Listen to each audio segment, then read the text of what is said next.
జగిత్యాల పట్టణంలో రజక సంఘం స్థలంలో 2 కోట్ల TUSFIDC నిధులతోటి ధోబీఘాట్ నిర్మాణానికి స్థానిక శాసనసభ్యులు సంజీవ్ కుమార్ జెడ్పీ చైర్పర్సన్ దావా వసంతతో కలిసి సంక్షేమ సంఘ మంత్రి కొప్పల ఈశ్వర్ భూమి పూజ నిర్వహించారు. ఈ సందర్భంగా రజక సంఘం సభ్యులు మంత్రికి ఘన స్వాగతం పలికారు. ఈ సందర్భంగా మంత్రి కొప్పల ఈశ్వర్ మాట్లాడుతూ తెలంగాణ రాష్ట్రం ఏర్పడిన తర్వాత పట్టణ ప్రగతిలో భాగంగా డైరెక్టుగా నిధులు కేటాయించి అనేక అభివృద్ధి కార్యక్రమాలు నిర్వహించడం జరుగుతుందని అన్నారు. 2 కోట్ల జగిత్యాల పట్టణంలో రజకులకు ఆధునిక ధోబీ ఘాట్ నిర్మించుకోవడం వల్ల వారి అభ్యున్నతికి మేలు జరుగుతుందని అన్నారు.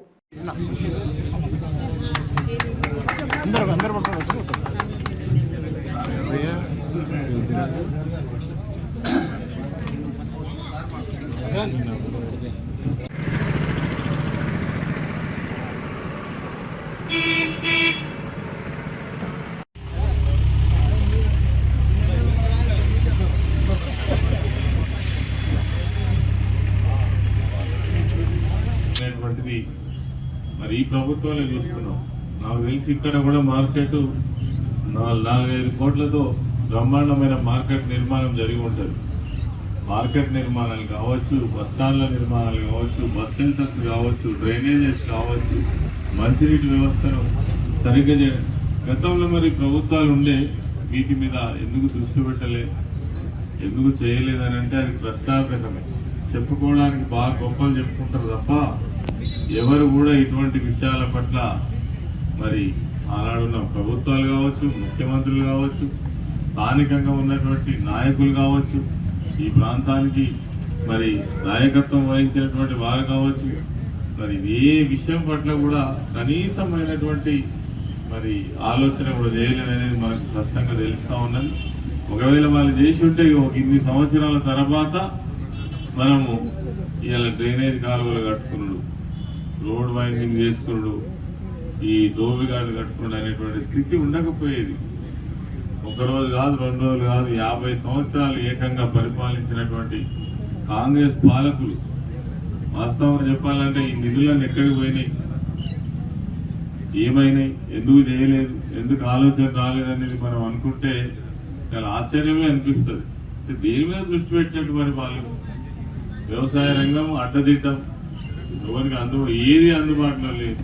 పట్టణాలు చూస్తే గట్ల, గ్రామాలు చూస్తే తుమ్ముగొట్టుకపోయి ఉండే. పల్లె ప్రగతి వచ్చినాకనే కదా ఇలా పల్లెల యొక్క స్థితిగతులు మారి ఇలా అవార్డులు పొందుతున్నటువంటి పరిస్థితి తెలంగాణ రాష్ట్రంలో చూస్తున్నాం మనం. మరి ఇవన్నీ కూడా ప్రజలు అర్థం చేసుకోవాలి. ఒక సందర్భం వచ్చినప్పుడు మంచి ప్రభుత్వాలను, మంచి నాయకులను మరి కాపాడుకోవడం అనేటువంటిది ప్రజల యొక్క బాధ్యత. ఈరోజు రజక సోదరులు కూడా మేము కోరేది ఒకటే, మీకోసం ఇప్పటికే ప్రభుత్వం మరి మీకు 250 యూనిట్స్ ఎవరైతే మరి ఇస్త్రీ చేసుకొని చిన్న టెక్కీలు టేలాలు పెట్టుకొని బ్రతుకుతున్నారో వాళ్లకు కరెంటు బిల్లులు భారమవుతున్నాయి అని చెప్పేసి 250 యూనిట్లు ఫ్రీ చేసినటువంటి ప్రభుత్వం. కాబట్టి సందర్భం వచ్చినప్పుడు ఈసారి కొంతమందికి సరే అందరికీ దొరకవచ్చు, దొరకకపోవచ్చు, చిన్న కులాలు ఏవైతే ఉన్నాయి, వృత్తిని నమ్ముకొని బతుకుతున్నటువంటి కొంతమంది వృత్తులే మొత్తమే పోయినాయి.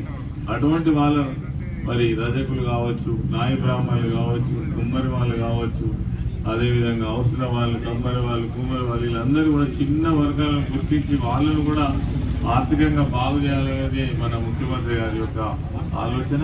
అందులో కొంతమందికి మేలు జరుగుతుంది, వాళ్ళు కూడా మనల్ని ఈ ఒక అడుగు పడ్డది, నెక్స్ట్ మిగిలిన వాళ్ళందరూ కూడా దొరికేటువంటి అవకాశం ఉంటుంది. ఏ స్కీమ్ అయినా కానీ ఒక్కసారే అందరికీ మరి సాటిస్ఫై చేసే విధంగా ఉన్నది. ప్రభుత్వానికి కూడా ఎన్నో రకాల మరి వాళ్ళకి ఇబ్బందులు ఉంటాయి కాబట్టి ఒకరి వెనుక ఒకరికి న్యాయం చేయాలనేటువంటిది మన ప్రభుత్వం యొక్క ఉద్దేశం. ఈరోజు మరి ఒక మంచి ధోబిఘాట్ను నిర్మాణం చేసుకుంటున్న సందర్భంగా మా రజక సోదరులకు ప్రత్యేకంగా మీకు అభినందనలు. అదేవిధంగా మీకు మంచి ధోబిఘాట్ను తీసుకొచ్చినటువంటి మా ఎమ్మెల్యే సంజయ్ అన్న కూడా శుభాకాంక్షలు తెలియజేస్తూ సమయం వచ్చినప్పుడు మీరు ఒక్కసారి ముందుకు పోతున్నటువంటి తరుణంలో ఈరోజు రజకుల కోసం 2 కోట్ల రూపాయలతో మరి మోడర్న్ ధోబీ ఘాట్ కూడా ఫౌండేషన్ చేసుకోవడం సంతోషం.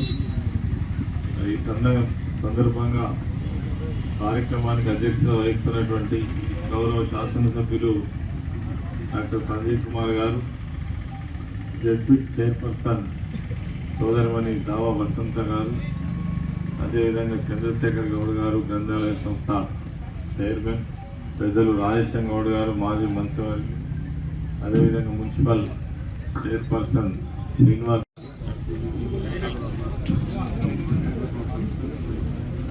అలాగే